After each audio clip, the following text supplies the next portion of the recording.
appreciate it. I've spent some time this morning with Kevin Johnson and my security tech geek new BFF. He even says he's got his own bio slide up that I don't have to give him much introduction, but I'm very excited to have him. Thank you. Very good. Thank you. And we're going to go ahead and get started this morning. So Kevin, I'm just going to turn it over to you. That works. All right, good. So good morning, everybody. I hope you all had a good evening. Today, I need to give you a little bit of a heads up before we get started.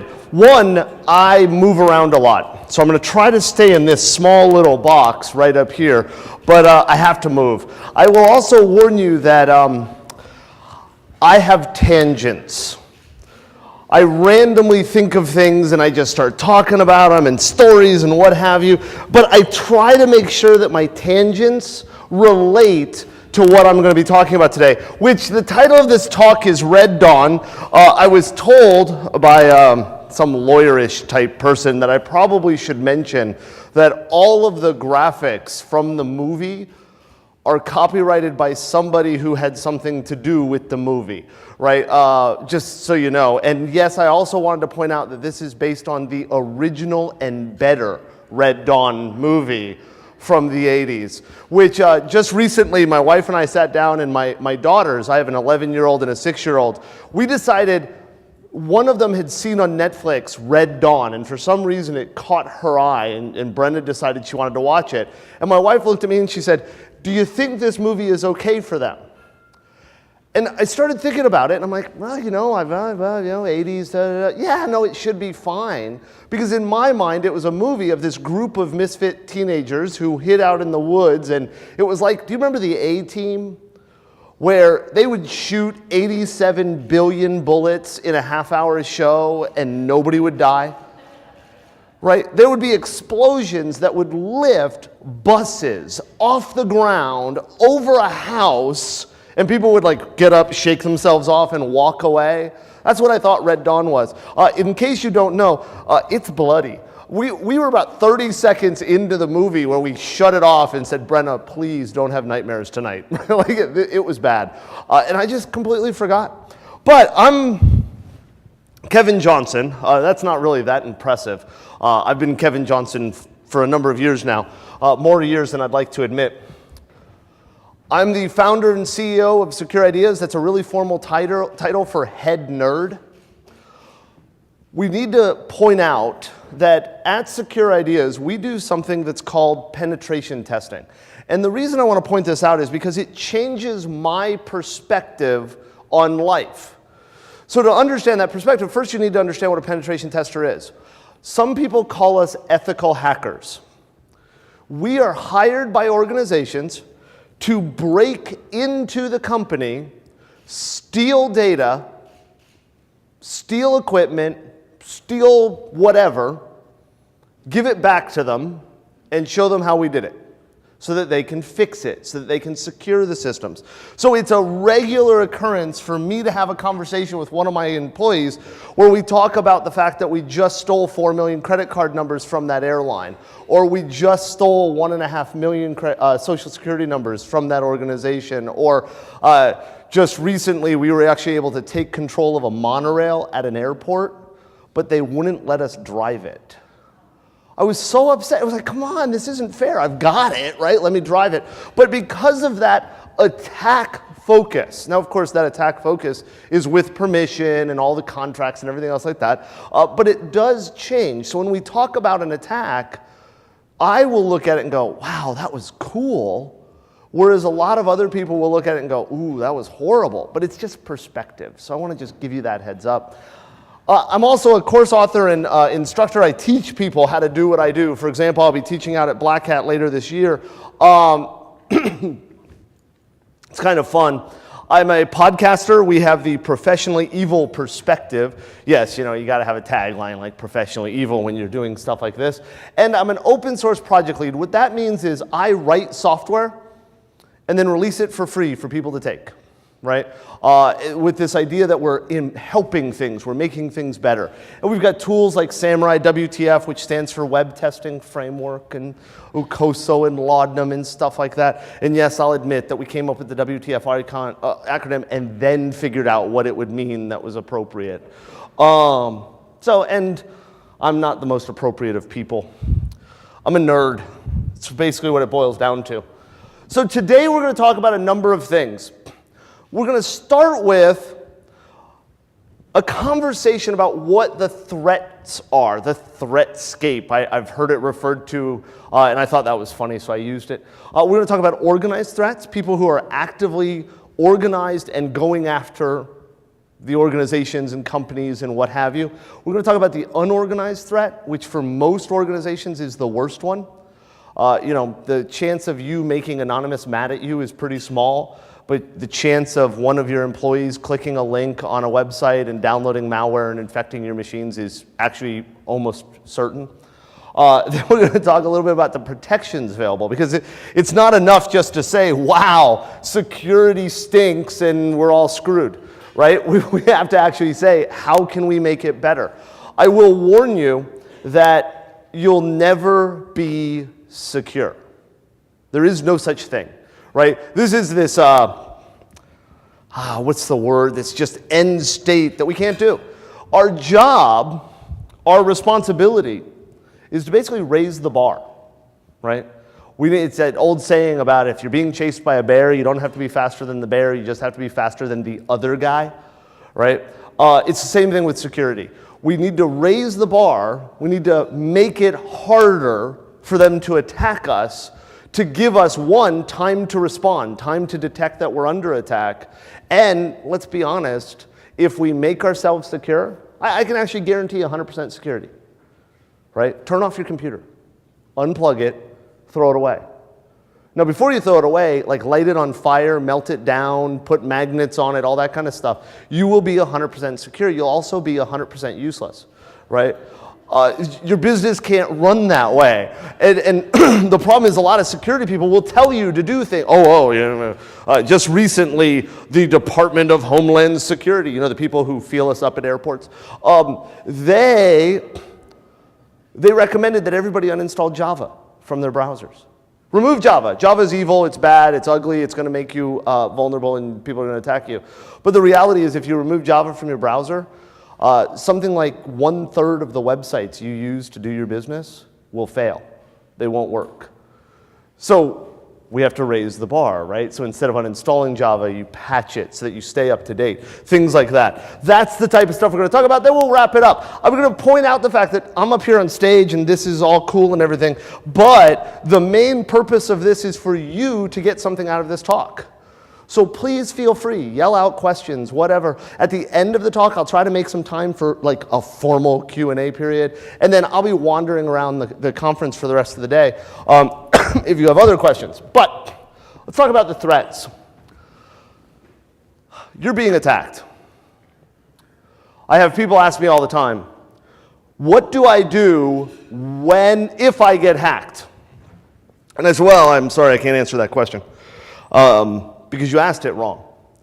It's not a when I get attacked. It's not an if I get attacked, it's a when. And the other worry about it is you probably already have been. Most organizations out there, most computers out there are under attack regularly. And that's a pretty sad, depressing statement. And I look at my daughters and they're adorable, which means they're probably not mine. But the genetics, they're obviously my wife's. They're beautiful. But I look at my daughters and I wish that I could say we're going to leave them a safer place, a better place, things like that. But the reality is things are under attack. There are idiots out there. We have the Chinese, right? The U.S. government just finally came out and acknowledged the fact that the Chinese are attacking us. And that's really good news. And for salespeople, we can use that. Oh my gosh, you need to protect yourself from the Chinese. Guess what? You need to protect yourself from the Germans, the French, the Russians, the Americans, the people on the internet. Right? Everybody is attacking. You've got everything from 12-year-old kids whose parents bought them the fastest computer that has ever existed in the world for $200 at Walmart and gave them a fast internet connection and no rules, right? all the way up to organized crime that are going after organizations, right? That's just the reality.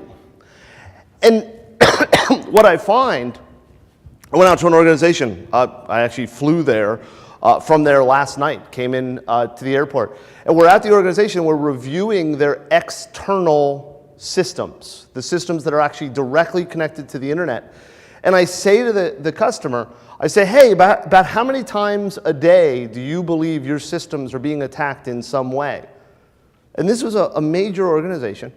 And they said, well, I don't know, maybe 10, 15, 20, maybe.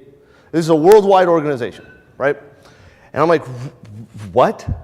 So we go in, we pull up these systems, this logs, stuff like that. I'm not going to get too nerdy about that, but we pulled up the systems.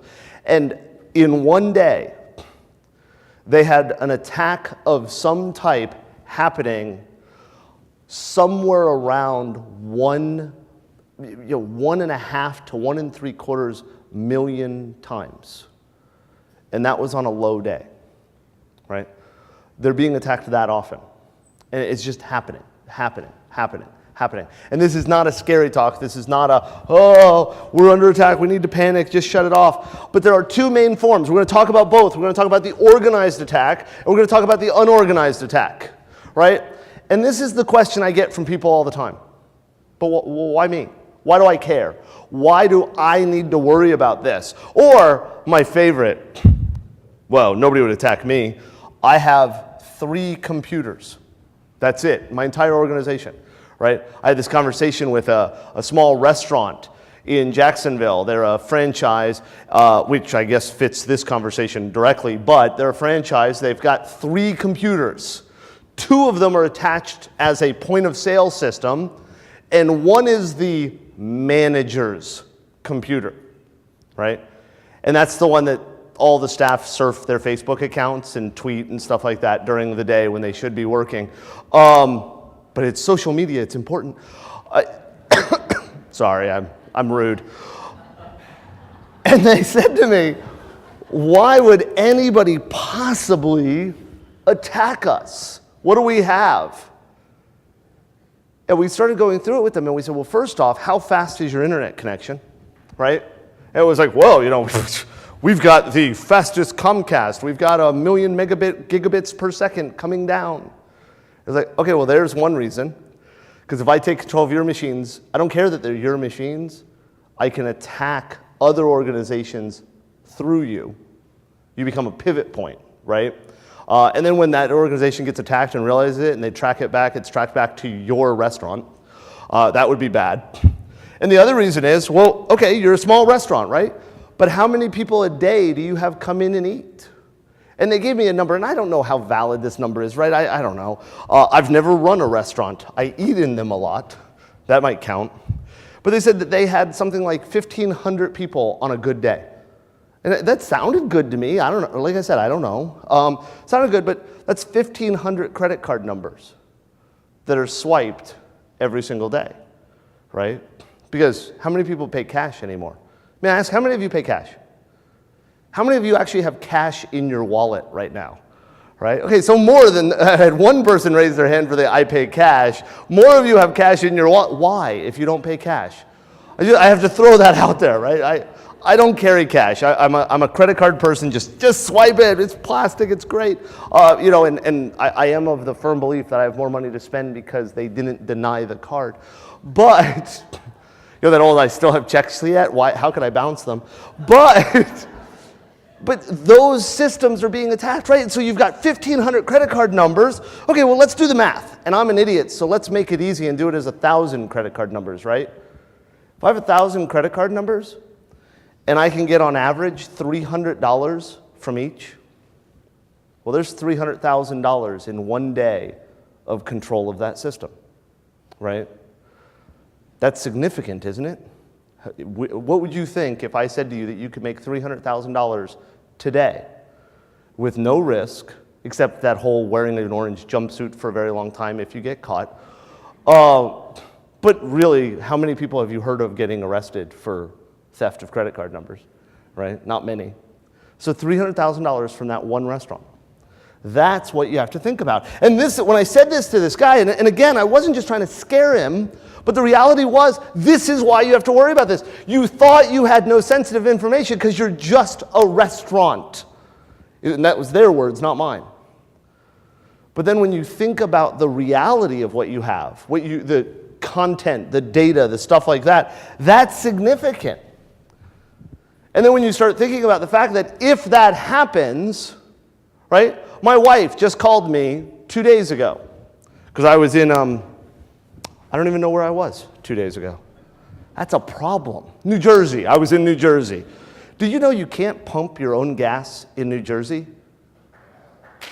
Well, it's good to clap about, except they don't tell you. So when you pull up and you get out of the car and you go to pump the gas, you get yelled at by this guy in a uniform. As you can tell, that happened to me, right? Oh, I'm sorry, I didn't mean to do it. But, so the organized threat. Well, guess what? They're organized. Oh, that's brilliant. The idea behind the organized threat is this is a group that has gotten together on a common theme. Sometimes that common theme is they just like the same mask to wear. Anonymous. Sometimes that common theme is we want to make money. Sometimes the common theme is we're all franchisors or franchisees and we're a hacker group now. We could be, right? You want it? Just saying. This is, what do you do when you've got this group and they're getting into the news? And I'll be honest, the news has actually made this worse because we've started to promote the idea of how cool it is to be a hacksaw, right? Because we got to use the cool elite term, hacksaw, instead of hacker, or whatever. You ever notice they can't spell? You always see it on the news. They've got things misspelled, weird spell. Oh, it's crazy to me. But these hacker groups, and then you start dealing with it, their purpose is attention. They may get 3.5 million credit card numbers, they may get money, they may get, whatever, but their main purpose is attention. And for the smaller organizations, that's worse. Because getting your name in the paper as the group that got hacked is probably not the publicity you want. Now, I will also point out the fact that when TJ Maxx got hacked and announced it, their sales went up 18%. But, because there is no such thing as bad publicity, right? People were actually swiping their credit card numbers at the store, being interviewed and asked, did you know that they just got hacked and lost something like 4 million credit card numbers? And the answer was yes. They said, well, why are you paying with a credit card number? And the answer was, they must be safe now, right? It's the idea of flying a plane the day after a plane crash because the plane crash already happened, so we're safe. But these hacker groups, they've grown up over the last few years. And the one that we'll talk about is anonymous. And I put the question marks there because I think you've noticed I have a weird sense of humor. I find things funny that most people probably don't and shouldn't. But they call themselves anonymous. How many people here are on Facebook? Right? How many people here on Facebook? A lot. Yeah, it's great, isn't it? I've actually got like 5,000 Facebook accounts that I run. It's really bad. I actually use Facebook to attack organizations with permission and show them how we can get information about them. That's why I have so many accounts. But I always giggle because the logo of Anonymous is the Guy Fawkes mask from V for Victory, or V for Vendetta. I'm sorry, I messed up the name of the movie. You know the mask I'm talking about? How many people have you seen on Facebook that they post a picture of themselves wearing that mask next to their real name, address, location, and all their photos?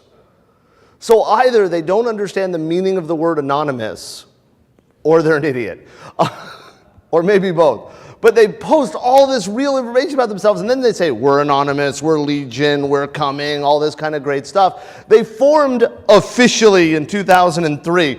Now, I want to be very, very clear that the group Anonymous is not a group.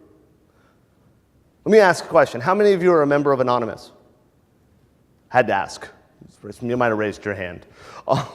Then we send the police. Anonymous anybody can say they're a member. That's one of the problems, right? It's one of the reasons why it's a worry for groups like me, like us, right? Because when Anonymous first started, they started because they were pissed. The Church of Scientology, and I'm not going to get into a debate of whether or not it's a church. I don't know. I don't make those judgments. I'm not the government. But the Church of Scientology made them angry. And so this group of people got together and they started to hack this other group, the Church of Scientology, and steal their sensitive, confidential, private religion organization information and publish it online. So they're publishing all this stuff, and the church went after them, and Anonymous went back and attacked back. And that's what started them. And so everybody in this room, unless you are the Church of Scientology, not a member, but the actual group, right, you were safe. Anonymous didn't care about you. But then they started getting popular. CNN started talking about them, Fox started talking about them, MSNBC started talking about them. And then this other group decided they're anonymous. And who do they hate? They hate Sony. Because the PlayStation Network, when you log into your game, you get shot by the other players and you don't get time to actually play because you suck at the game. So we hate them. So they go after Sony. And then another group stood up and said, we're anonymous. Wah! And who did they hate? People who liked purple. I don't know, whatever. And they started going after all of these different groups. And now everybody and their brother, up to and including terrorist organizations. And I don't care what your definition of terrorist is. They said they were anonymous. And so now we have a point where we have this group of people, most of whom have no concept of ethics. They just have a fast computer, and they downloaded a tool. Because hacking has gotten to the point where you can download a tool, it runs a piece of software, you click the button, and the next thing you know, your target is off the internet. Or you've dumped 100,000 credit card numbers, right? It's that simple. It is point-and-click hacking, right? So let's talk about an example. PayPal. PayPal made Anonymous mad. Do you know how PayPal made Anonymous mad? They charged money for their service. Because this one group at Anonymous decided that people shouldn't charge money for things, which I'm not really clear how that would work, but let's go with it, right? They decided that if you charge money, you're evil, you're a capitalist pig, I think was the phrase they used. I personally have a life goal of becoming a 1%er. Not of LinkedIn profile views. But they decided that you made money, you were bad, so they went after PayPal and they attacked them. They did what's called a distributed denial of service. And a denial of service is exactly that. I'm going to deny you service. I'm going to deny you the ability to do your business. I'm going to deny you the ability to browse and use the internet. And the distributed nature of it is, instead of it coming from my computer and only my computer, I have control of 100,000 computers, and I'm going to use those to attack you, right? And they attacked PayPal. How many people here have a PayPal account? Yeah. During this attack, none of you were able to use that PayPal account. Now, if all you use that PayPal account is because you buy tchotchkes on eBay, that's not a huge, horrible thing.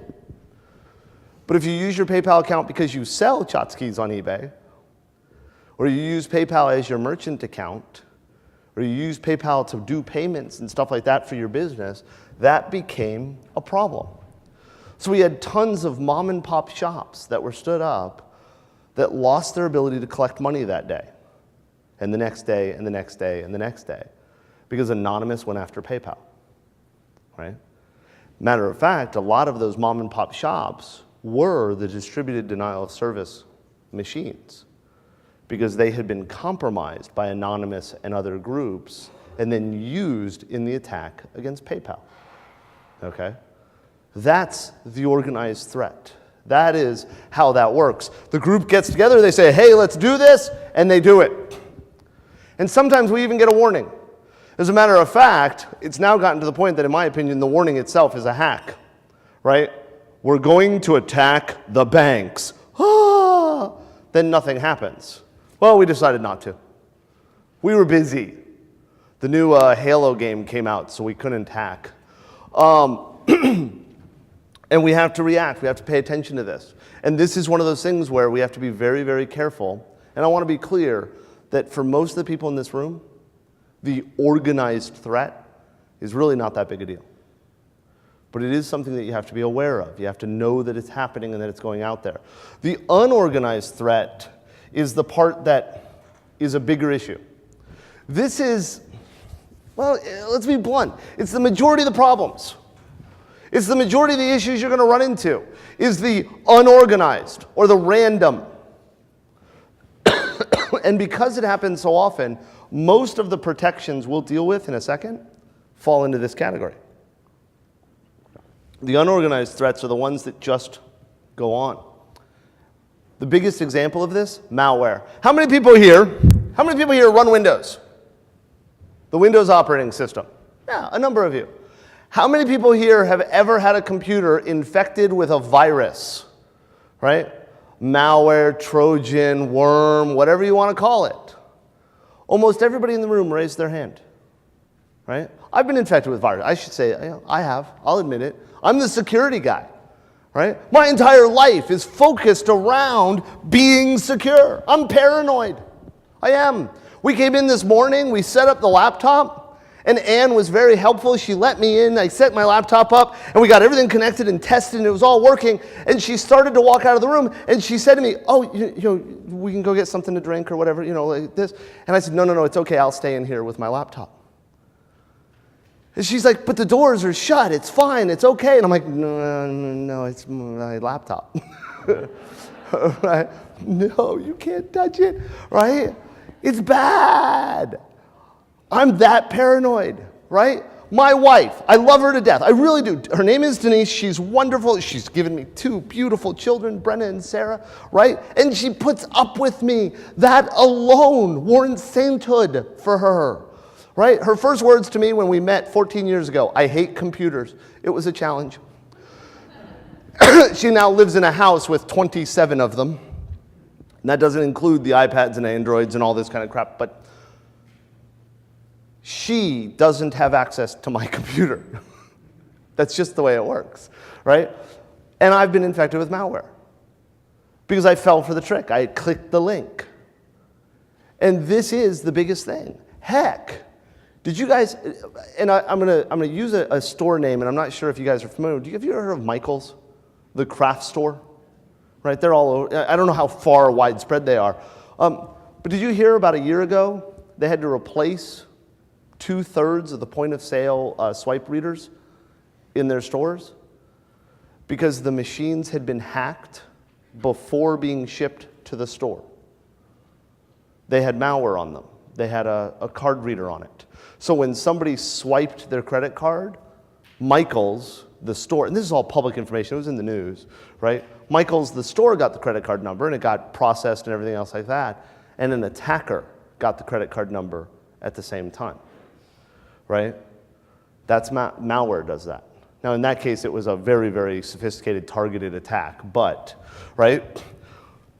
You have malware that you click on, you browse to MSNBC, and the advertising at the top of the screen, the banner ad, the server that hosted that had been compromised, attacked, and owned, and it was serving up malware. So when you went to MSNBC, you browsed there, and your computer got hacked because of the ad.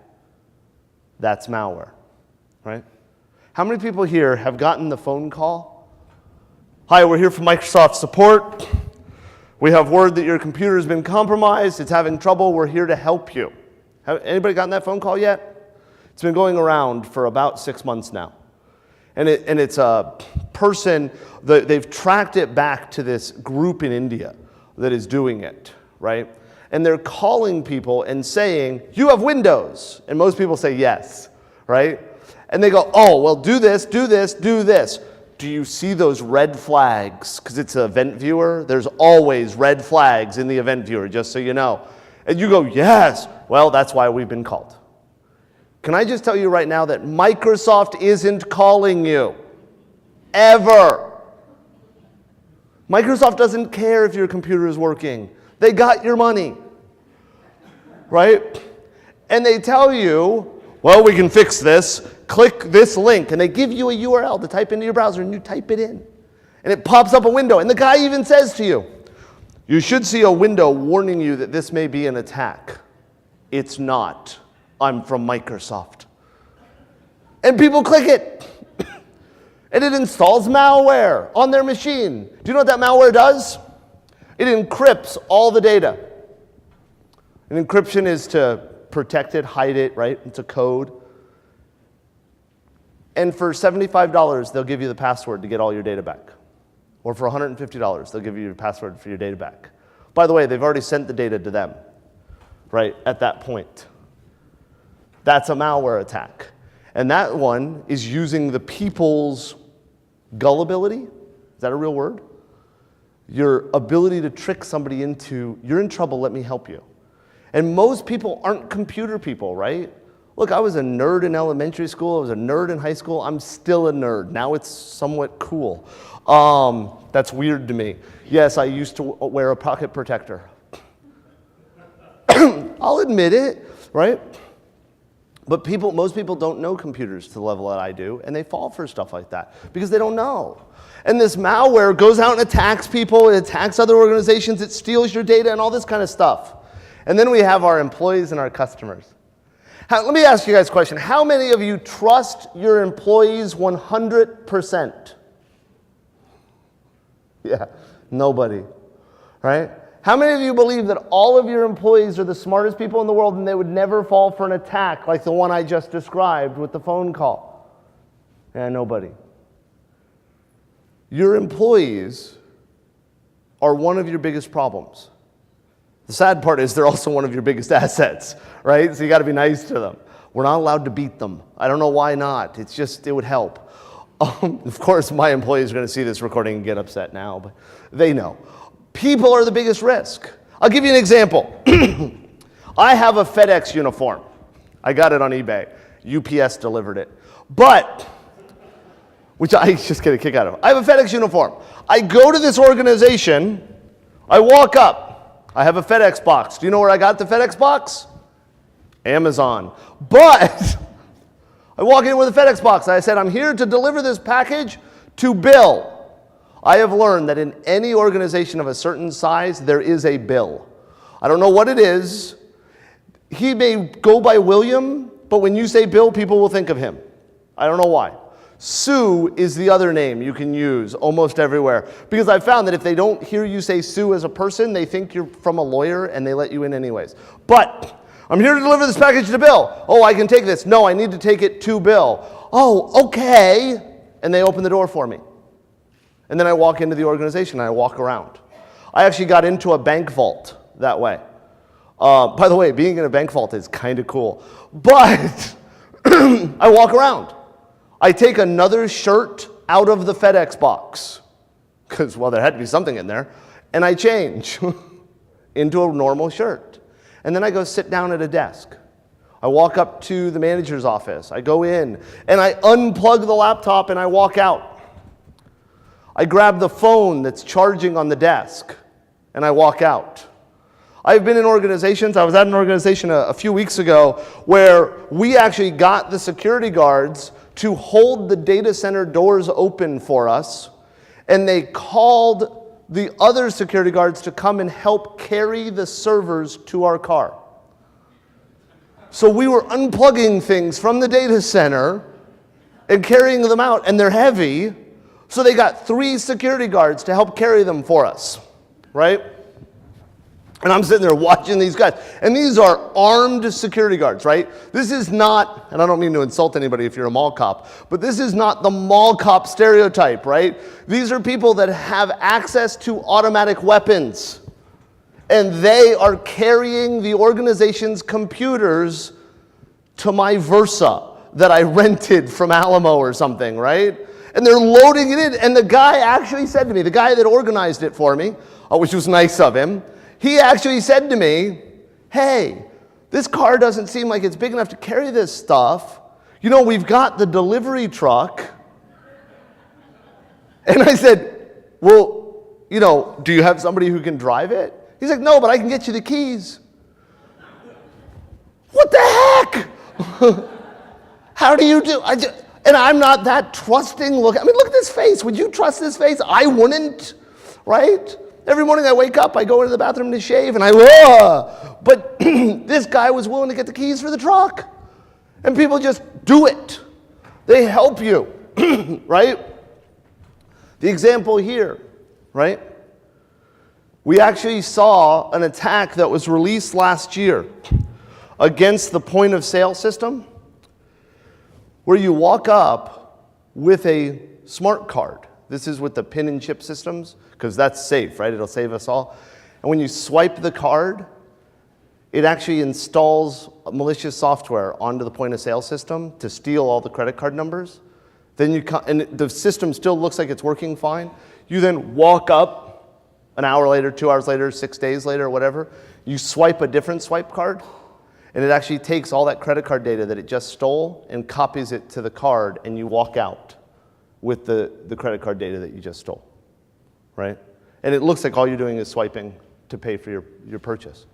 That type of example is going on. Now, we spent some time talking about bad things, right? By the way, the idea there is you're getting like $50, $75 from each person, but you're getting it across the board. Just last week, they announced that $45 million was stolen from ATMs, $300 at a time over a 10-hour period, right? That was in the news. That's the type of attacks that malware enables, because those credit card numbers, those debit cards that they were doing were stolen via malware, right? So these are the problems, and we've talked about the scariness and everything else like that. And like I said, I don't want to be a scary guy. I don't want to be the guy that sits up here and goes, the world is ending, there's zombies. Because, well, there aren't zombies that we know of. By the way, if you're ever speaking at NASA, don't start your talk with, hey, when we're done, can you show me the fake moon landing site? They don't think it's funny at all. So how do we protect ourselves, right? And I'll give you a warning. There are people out there that will sell you very expensive security controls. Do you know that for $20,000, you can buy hardware and software that will protect you from every single attack ever? And if that doesn't work, they've got something that's $30,000 and it comes in a leather case. There are those people. That's not me. I'm a horrible salesperson. I really am. I actually just said to a customer, they came to me, they wanted to do some work with me, and this was a very, very large engagement. I want to say it was like a $50,000 engagement, which for me, that's $50,000 is a lot of money, right? I'm not yet the 1%er I want to be. And I actually said to the guy, you don't want that. That doesn't work for you. And we turned around and ended up selling them a $3,000 engagement because that fit their needs better. Like I said, I'm a horrible salesperson.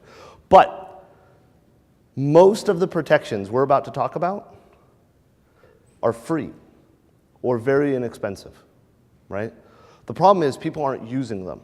Or they are using them, but they're not maintaining them. They're not keeping them up to date. Because I will bet that many of you don't have dedicated IT people. Or if you do have dedicated IT people, it's one or two, right? Because that's how most organizations in the United States work. The controls are out there. The biggest control that you need to talk about the things we're dealing with. Well, if we think back, the unorganized threat of malware and the unorganized threat of your employees clicking links and doing dumb things are the biggest risk, right?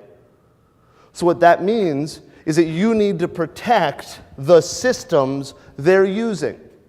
That manager's computer in the office, that laptop that you let them use, the iPad that you decided would be cool because it was on TV, right? That endpoint needs to be treated as a dangerous organizational risk. Now, I'm not saying, don't touch it, don't browse the internet, because that's not feasible, right? But you need to make sure that that endpoint, because that's what it is, it's an endpoint, right? That endpoint has antivirus on it. Now, I'll be honest, as a pen tester, when I attack people, it takes me on average 45 seconds to bypass antivirus. And I say this not to say it's a waste of time, but to make sure that you understand that I'm not telling you this is going to protect you 100%. Remember what I said at the very beginning, there is no 100%. We're raising the bar. We're making it better. If you install antivirus and you maintain that antivirus, now that sounds like a lot of work, but in almost every antivirus system out there, it will automatically go out and download the latest versions of its protection, of its rule sets. And you can go out there and you can buy Norton for $70 a year, or McAfee for $60 a year, or whatever. I actually really like Kaspersky and AVG. AVG is free, and it's kept up to date really well. I also really like, if you're running Windows 7 or Windows 8, I really like Microsoft's Security Essentials. It's free. Can you tell that I'm cheap? I don't like spending money. I really don't.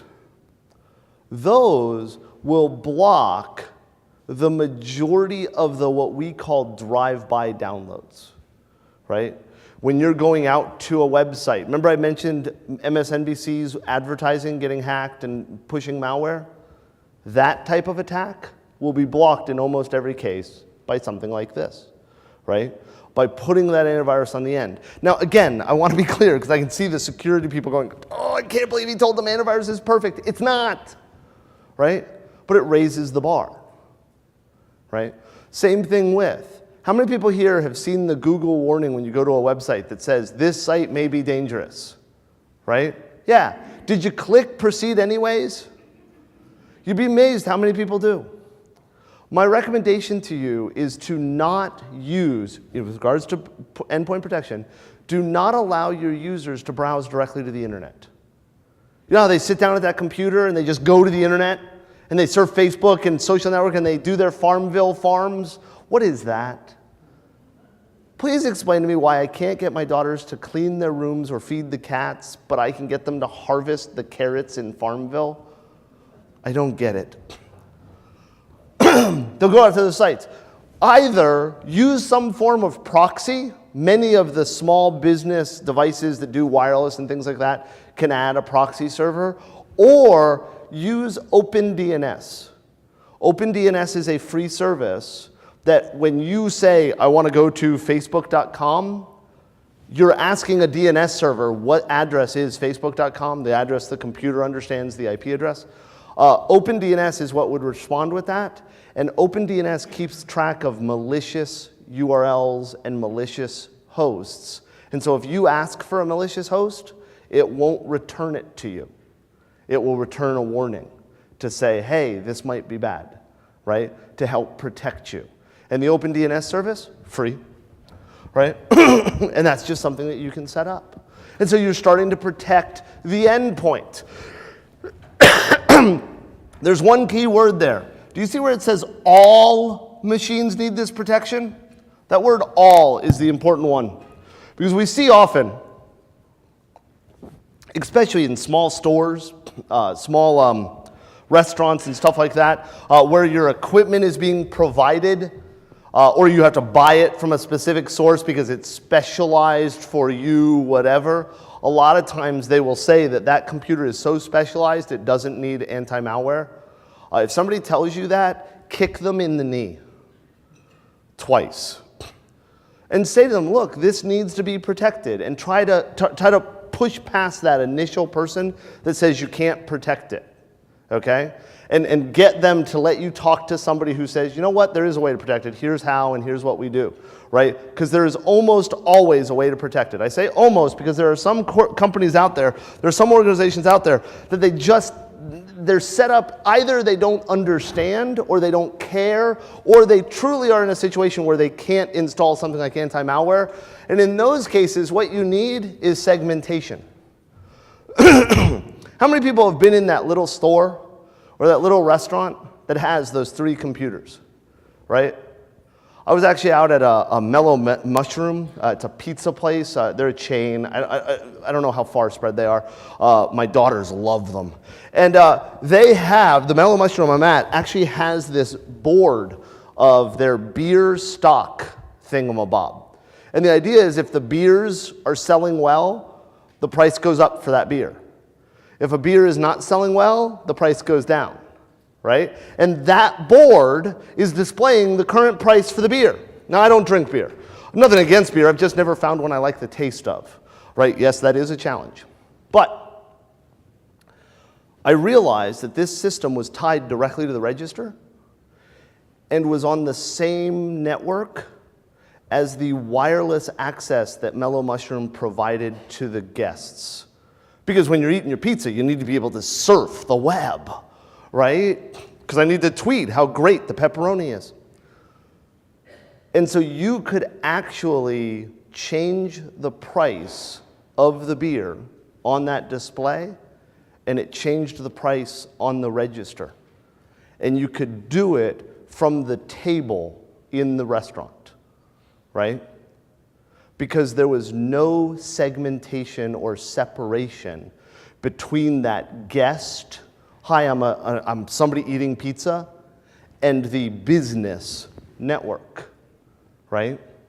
And when I talk to the manager, because I'm that guy, right? Hey, I love your pizza. This is bad, right? And the manager, we go there all the time. Let's just say we eat more pizza than we should. You can probably tell. They know me, right? Oh, it's Kevin. He's the guy that wears the I Hack Charity shirt. Which, by the way, that is a charity. It's not evil. But I explained it to them, and basically they had set the system up wrong. The person that came in to deploy it was rushed. They built it, they set it up, and they just didn't do that segmentation. There was a single configuration on the wireless access points they had that did the segmentation for them, and the checkbox just wasn't checked. That's it. So this isn't a buy expensive equipment, do lots of stuff. Most of you already have the equipment you need to do this segmentation using firewalls or configurations like that. You just have to turn it on. Does it make things a little bit more difficult? Well, yes, but because in this case with the Mellow Mushroom, they liked it because the employees could go sit in the restaurant and actually get onto the same network as the manager's computer and the point of sale system. And they could do the stuff they needed to do, right? So when we did the segmentation, they had to actually go into the office and sit down in front of the manager's computers to run the reports. But in my opinion, I don't want my employees sitting in the dining room running reports, right? I want them in the manager's office. So while it made their job harder, it was a reasonable make their job harder, right? That's the type of things that's out there. You also need to focus on the fact that many people will say, well, I only have 2 computers. Why segment them? I trust both of those computers. And the answer is, well, you trust both of those computers, but one of those computers isn't sensitive, right? It's just I need a computer in the office. And the other one is sensitive because it's your credit card processing machine or whatever, right? That difference in sensitivity is why they need to be separated. Does that make sense? Right? And again, you probably already have the systems in place to do this. And if not, they're trivial to implement. Now, I got to throw this last thing in there, right? There are 2 ways to do this. You can go out and do this yourself. One of the things that we recommend that you do is that you scan your systems, that you test your systems. And I will be honest, I'm biased. I know of a service that does this. It's called My Security Scanner. I know of it because I created it. I'm the owner of it, right? But this isn't a sales pitch because I'll tell you right now that most of your credit card agreements come with this type of service already. It may be an extra fee of a little bit, right? But they'll start testing your computers for you. There are other companies that do this, right? There's probably, in wherever you're based, an organization that's local to you. Of course, I'm biased toward this one. I like this one, right? But this is something that you can deal with. And this also will handle the endpoint protection, the segmentation, right? You can actually pay for somebody to maintain that for you if you so choose. But like I said, everything I've talked about is also available for free or very, very low cost. And let me be blunt, every single one of you, if you're not a computer-focused person, because I'm not making the assumption that nobody here likes computers, right? But every single one of you that doesn't know computers or isn't comfortable with computers, every single one of you knows somebody who is, right? My neighbor, Miss Susan. I love Miss Susan. She's a wonderful lady. Her husband passed away last year. It was very sad. And I'm her computer guy, right? She calls me up. I'm in California. Miss Susan, well, she's older, and she is the stereotype, right? She wakes up at 5 in the morning and has her coffee and goes for her walk, and she's up really, really early. Well, what happens is her computer's broken. She calls me. And I fix it over the phone, right? And I help her out. And everybody knows that person, right? What I always find funny is she'll call me even though I'm in California. So when she wakes up at 5 and she calls me at 5:30, it's 2:30. Now, I'll be honest, I sleep about 2 hours a night. I don't sleep very much. I'm nerdy and I'm working and stuff like that. Like I got to bed about 4:30 this morning. So when she called me at 2:30, I was still up. But she still felt horrible. Like, oh my gosh, I called you. No, it's okay, what's broken? Right, because I know if she calls me, something's broken. She never calls me unless her computer's broken. There are people available to help with this kind of stuff, right? The reality is, we've got to protect ourselves. We've got to protect our stuff, you know? We can't be the organization that doesn't pay attention to it, nor should we be, right? And I'll be honest, it's not hard. The biggest thing, and I'll leave you with this, right? The biggest thing is that you need to understand that you have to do this. That's simple. You've got this stuff available to you. Like I said, most of your organizations already have the endpoint protection available. You know, you buy a new computer, it comes with antivirus, right? Turn it on. Don't turn it off, right? That's simple. Segment your network. When you've got the computers set up, put the ones that are point of sale systems or whatever over there, and the ones that are just normal use over here. And put something between them. So that for them to talk to each other is difficult. Because the machine I'm going to attack is that endpoint. That is the normal use computer. I'll give you an example, and that's what we'll finish with, and then we'll open it up to questions, right? I actually went out to Facebook and I friended a whole bunch of people that worked at a certain airline. And I'm sure you can understand that I'm not going to tell you which airline, right? I friended a whole bunch of people. And I did this with fake accounts. And I sent them messages that said, hey, do you still work at such and such a place? I haven't seen you in forever. Which was true. I had never seen them. So while semantically confusing, it was correct, right? And so they would accept the friend request. This is about 3 years ago I did this, the one I'm thinking about right now. No, I guess it's 4, man, I'm getting old. It's about 4.5 years ago. So I friended all these people. I then went out to the airline and I found their employee self-service, where the employees check their pay stub, right?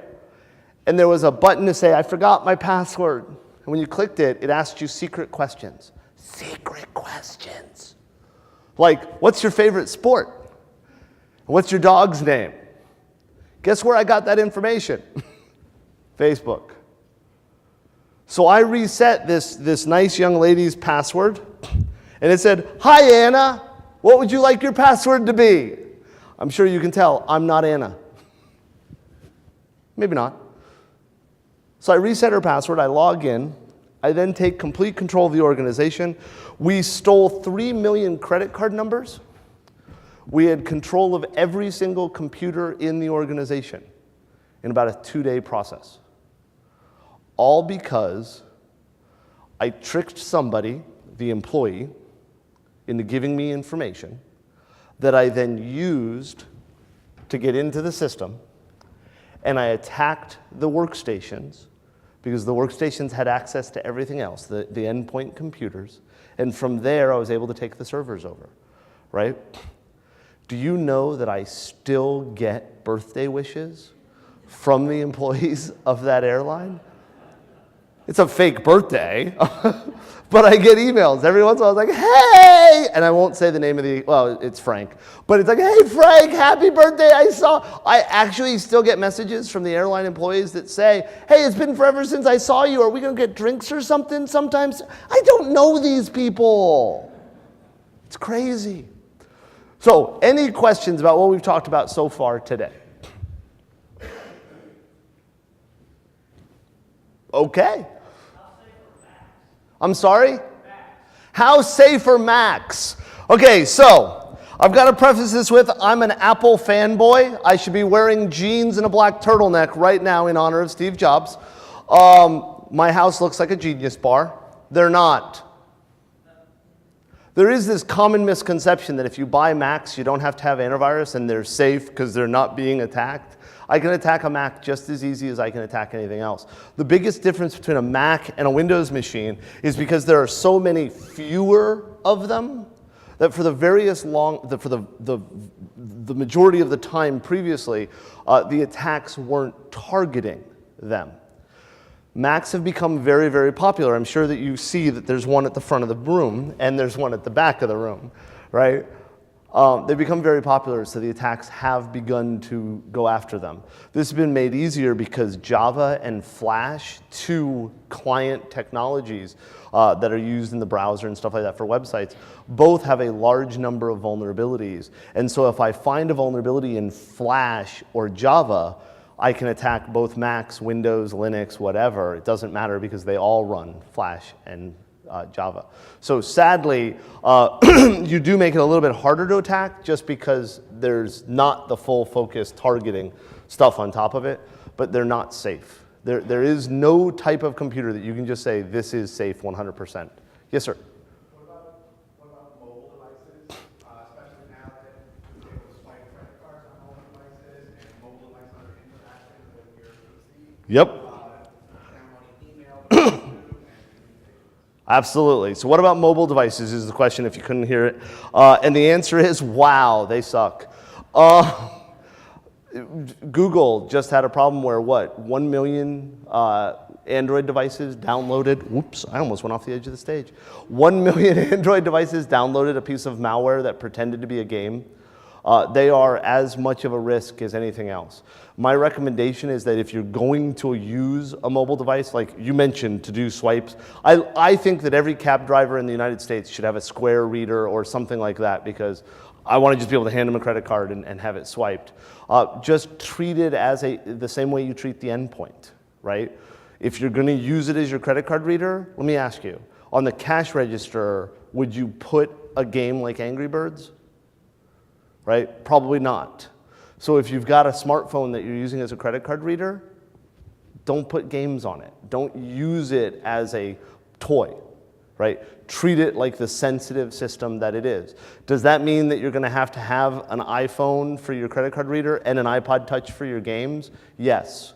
I'd rather spend $130 for an iPod Touch to play games than to lose the credit card on that reader. And I'm not saying, I've named Square as an example, I'm not saying that Square is not safe, right? It is as safe as any other credit card reader system. But I would treat it as a sensitive box. Does that make sense? What about security for iPhones? Like on your PC, you have Norton.